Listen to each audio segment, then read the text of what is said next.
Welcome to the DCTV News at Noon program. I'm Kelsey Kiesling. And I'm Kendra Cook. Dolores County Broadcasting Network is the producer of DCTV with support from the Southwest TV Translator Association. If you have a news topic or event you'd like to see covered, give us a call. The studio number is 677-4119. Today's show runs Wednesday at noon, 3 and 6 p.m. And again, is re-aired later throughout the weekend with the other weekday broadcast replays. Today is May 2nd, 2018, and now the news at noon. According to the Cortez Journal, a fraud case on the Ute Mountain Ute tribe continues to expand and now totals more than $1.1 million in embezzled and stolen funds involving 11 people. On April 30th, in U.S. District Court in Durango, 3 additional people pleaded guilty to charges involving funds embezzlement from the tribe, the U.S. Attorney's Office said Tuesday. According to the plea agreement filed in district court, Lee orchestrated the scheme from her position as Utilities Account Program Director within the tribe's Financial Services Department. Her restitution of $1.14 million combines the amount of funds she and other defendants who pleaded guilty obtained. The guilty defendants are liable for their own restitution, but if not all of them is paid, Lee is also liable because of her pivotal role in the scam. Those involved in the scam who worked in the tribe's finance department were terminated, said Peter Ortego, general counsel for the Ute Mountain Ute tribe. According to court records, those who have pleaded guilty in the case have been denied tribal benefits. To prevent future financial crimes, Ortego said tribal officials have instituted a more robust monitoring system and are also working with a consultant to put in place more advanced systems. So far, 11 people, many who are tribal members, have pleaded guilty in the fraud case, which now totals $1.1 million in tribal funds. The case was investigated by the FBI and the Internal Revenue Service and was prosecuted by Assistant U.S. Attorney Pagine D. Ryan. In January, 7 people were charged with financial crimes and $17,599 was reported stolen. In February, 8 defendants pleaded guilty and a total of $793,000 was reported stolen. From the Journal, Photos Journal File. The Dolores County School Board has decided to close Rico Elementary School by June due to lack of students. It will not reopen for the fall of 2018. In a letter to Rico residents, Bruce Hankins, superintendent of School District RE2J, said it was not financially feasible to keep the school open. Parents have been notified. This was a very difficult decision and was made after many months of thoughtful consideration and years of trying to keep the school open, Hankins stated. 7 students are enrolled in the Rico Elementary School, down from 16 in 2015. The Telluride School District R1 has agreed to accept all students from Rico. Officials are working to provide student transportation, but it's not yet guaranteed. Dolores County is discussing the possibility of the Telluride School District annexing the Rico attendance area, which would require approval by voters from both school districts. Our plan is to have the annexation question on the November 2018 ballot, Hankins said. Community meetings are planned to inform the public of the measure. Rico, population 262, pays taxes to the school district, but is geographically and politically isolated from the Dolores County seat of Dove Creek, population 721. In 2015, voters in the Dolores School District approved a $3 million increase to help keep the Rico school open, but enrollment continued to fall. There are an estimated 40 to 50 school-aged children in Rico, but many students commute to Telluride schools because their parents work in the ski town. The Rico school was known for its project-based curriculum that teaches core standards using more hands-on learning techniques, educational field trips, and community participation. According to the Cortez Journal, with a photo from the Journal, a 21-year-old man who allegedly orchestrated a breakout at a juvenile detention center in Durango last week faces possible charges of aiding escape and a felony. According to an arrest affidavit, Antonio Colasar of Aurora faces 4 to 12 years in prison and a fine of up to $750,000, followed by a mandatory parole period of 5 years. What a bad, horrible choice to make, said Kent Moe, executive director of the Mountain Region of Rite of Passage, which operates the Robert E. Denier Youth Services Center at 720 Turner Drive in Bodo Park. The Denier Center, which has a capacity for about 28 youths, holds troubled males and females between the ages of 10 and 21 at a secure facility in a commercial industrial district in South Durango. Just before 12:30 p.m. Friday, authorities were alerted that 5 juveniles had escaped through a hole cut in the chain link fence that surrounds the facility, and they were seen getting into a gray Hyundai Sonata. The vehicle was spotted in Pagosa Springs about an hour later. A police chase eventually led the driver and the 5 escapees being arrested and detained about 2 p.m. outside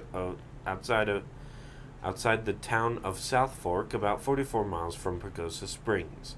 It's believed Colasar has some relation to one of the miners at the center.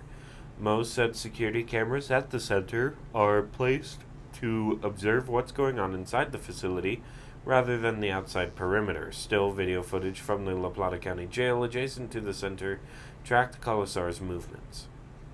From the Times-Independent in Moab, when Canyonland Fields Airport reopened May 2nd today, locals and visitors to Moab will now have a new way to travel between town and the terminal. According to Jerry Dolege, the owner and operator of Moab People Mover Tour Bus, he will begin offering the airport hopper shuttle service next week to transport visitors and residents arriving from Denver into downtown Moab, with service to accommodations as well as the inner downtown area.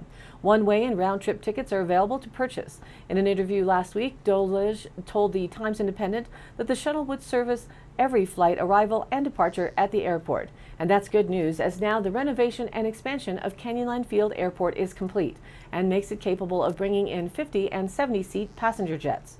So you can now find United Airlines offering flights from major area cities direct to Moab. As the crazy expansion of Moab continues to rock on, this will only prove to bring more tourists and visitors to town. When they said they wanted growth, it's unclear if this is exactly what they wished for. And for those at the Dove Creek International Airport, as the locals refer to it, a J-130 was sighted performing a special flyby mid-morning Tuesday. Photo credit Dove Creek Press. It was said to have been heard at quite a distance, as it was allowed to buzz down to 200 feet with permission predetermined over our airport.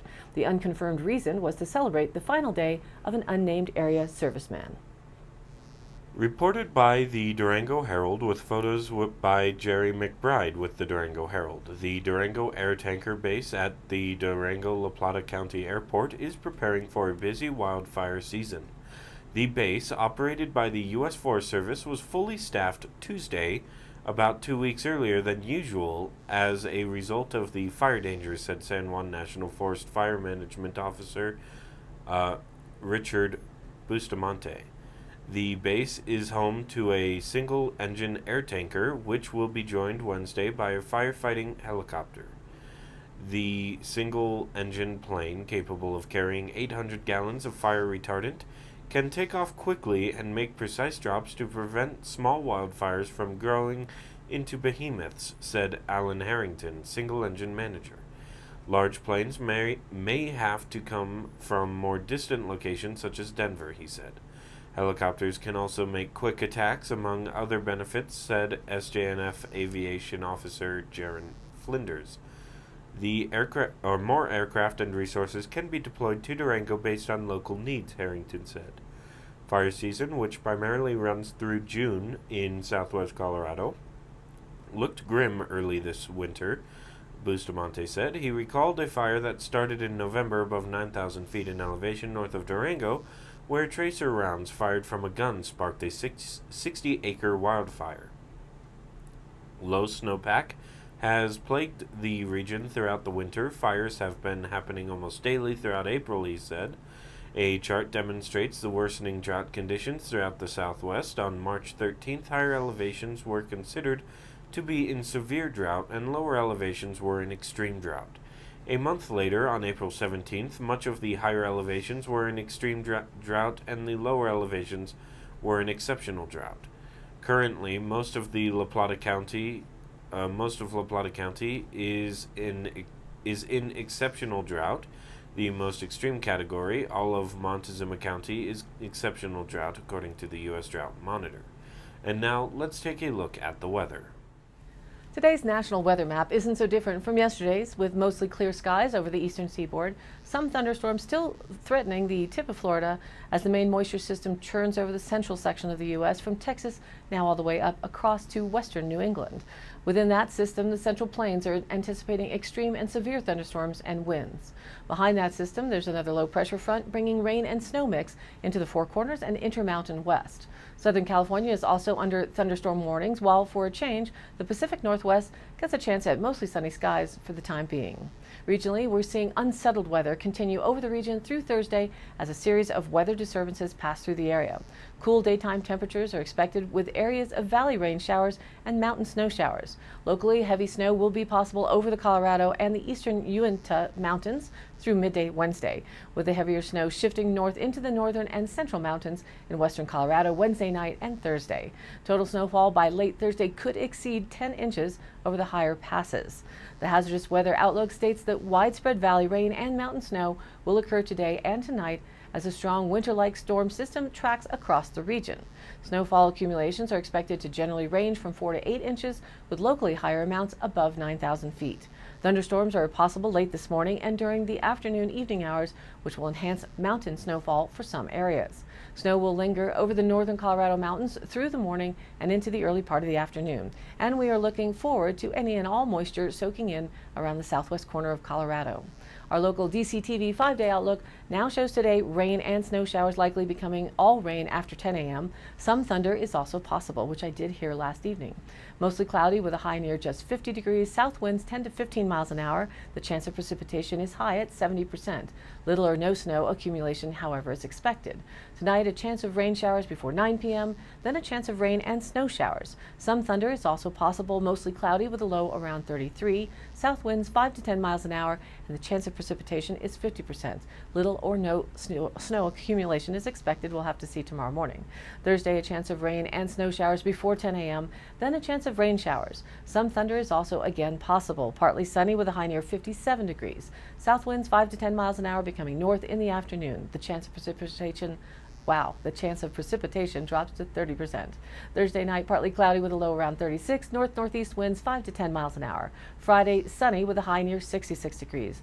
North-northwest winds 5 miles an hour. Friday night, mostly clear with a low around 40. And it's still looking nice into the weekend with Saturday sunny warming up to high near 72 degrees. Saturday night, partly cloudy with a low around 43. Sunday, mostly sunny with a high near 74. Sunday night, mostly cloudy with a low around 48. Monday, partly sunny with a high near 77 degrees, and Monday night, mostly cloudy with a low around 46. And now, back to the news. According to the Cortez Journal, with photos by Stephanie Alderton with the Journal, a crowd gathered at Mancus Brewing Company on Saturday for Firewise of Southwest Colorado's Living with Wildfire fundraiser. The afternoon event, which drew about 225 people, was designed to help fill a financial gap after the Montezuma County Board of Commissioners withdrew funding from the nonprofit. Featuring silent and live auctions and plenty of local music, food, and beer, the event raised almost $11,000 for Firewise, which Montezuma County Coordinator Amanda Brenner Cannon said exceeded the organization's goal. Firewise is a nonprofit that provides education about wildfire preparedness throughout southwest Colorado, and its services may be increasingly relevant this year as exceptional drought conditions continue in Montezuma and La Plata counties. Montezuma County has been under a fire ban since April 16th, and the Bureau of Land Management and the San Juan National Forest started fire restrictions Tuesday that will prohibit most campfires and grills on BLM and National Forest lands. While Montezuma County hasn't seen any large wildfires this year, smoke from a fire near Shiprock sent a haze over much of the county on Sunday and Monday. Despite its ominous name, the atmosphere at the crowded Living with Wildfire event was cheerful. Attendees danced to music by the bands Little Brother, Karut Roman, and the Afrobeatniks, while Cortez's Blue Pepper food truck served meals and the brewery served drinks. Firewise volunteers also set up an informational booth where kids could play with a model of a landscape demonstrating how water flows through the county, and adults could read up on wildfire prevention tips. Advice like keep grass short and stack firewood away from structures was written on a blackboard next to a map of Montezuma County that showed areas where Firewise plans to hold evacuation drills and other events for Wildfire Preparedness Day on May. From the Journal, photo Google Map and Michael Chikaki courtesy photo. The Norwood Ranger District is seeking comments on a proposal to add camping at the Mary E. Recreation Site and limit camping at the Priest Lake site this summer. The Mary E. Recreation Site, about 5 miles west of Telluride, is currently open for day use only. Under the proposal, camping would be limited to 15 to 25 designated campsites marked with a site post and picnic table. All sites would be offered free of charge. The Forest Service would provide portable toilets and a dumpster. Additionally, campfires would be prohibited. All dogs would be required to be leashed. Quiet hours would be set from 10 p.m. to 6 a.m., and the maximum stay would be 7 days within a 30-day period. The Priest Lake site, about 11 miles south of Telluride, north of Rico, currently offers dispersed camping and a restroom. The Forest Service proposes to limit camping to 8 to 15 designated campsites marked with a site post and a metal fire ring. All sites would be offered free of charge with a stay limit of 7 days, also within that 30-day period. Visitors would continue to be required to pack out their trash. Written comments must be submitted to project leader Kathy Peckham, P.O. Box 388 at Norwood, Colorado 81423, or in person Monday through Friday, 8 a.m. to 4:30 p.m., excluding holidays, to Kathy Peckham at 1150 Forest Street in Norwood, or by fax 970-327-4854, or electronically to comments-rocky-mountain-gmug-norwood at fs.fed.us. The name and mailing address of the person submitting electronic comments must be included. Comments will be accepted until May 18th. Maps for the proposals are available online at fs.usda.gov. According to the Durango Herald, with a photo from the AP file, wanted, 1 million people willing to share their DNA and 10 years of health habits, big and small, for science. On Sunday, the U.S. government will open nationwide enrollment for an ambitious experiment. If they can build a large enough database comparing the genetics, lifestyles, and environments of people from all walks of life, researchers hope to learn why some escape illness and others don't, and better customized ways to prevent and treat disease. Congress has authorized $1.45 billion over 10 years for the project. It all hinges on whether enough people around the country will sign up, either online or through participating health centers. There's already interest. More than 25,000 people got early entry to the project over the past year through an invitation-only pilot test run by participating universities and health providers. Unlike with most medical studies, participants can choose to see their own test results and share them with their physician long before the study reaches any big-picture conclusions. A caution: there are still many questions about how best to use the results of genetic tests. Still, we will try to help their doctors sort through what it means, Collins said. One result that might bring a quick benefit: genetic variants can signal who is prone to side effects from more than 100 drugs, information that could be used to prescribe a safer drug if only their doctors knew, Collins added. The Bureau of Land Management has implemented Stage 1 fire restrictions in southwest Colorado, photo courtesy. On Tuesday, May 1st, Stage 1 fire restrictions went into effect on Bureau of Land Management lands within the Tres Rios Field Office, canyons of the Ancients National Monument, and portions of the Gunnison Field Office surrounding Silverton, Colorado.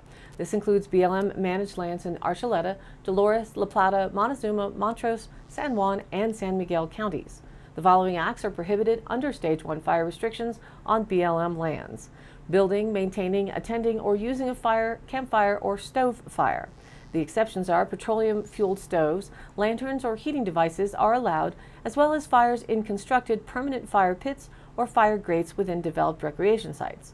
Smoking, except in an enclosed vehicle or building in a developed recreation site, or while stopped in an area at least 3 feet in diameter that is barren or cleared of all flammable material.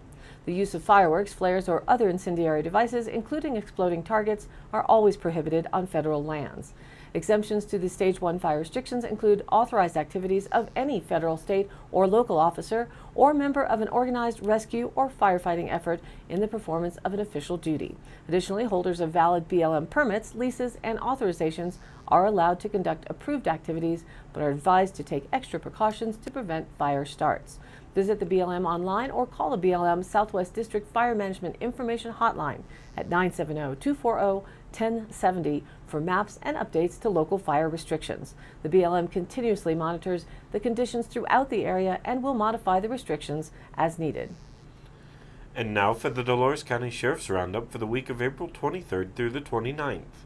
A caller reported subjects attempting to break into a pay box at the Bradfield Bridge Campground. A deputy and BLM officer responded and made contact with the subjects. A caller reported black cows in their yard on Highway 491 west of town. The owners were contacted and were going to get the cows.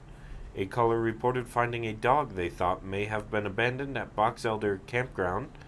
Upon arrival at the sheriff's office, the deputies recognized the dog, who then notified the owners.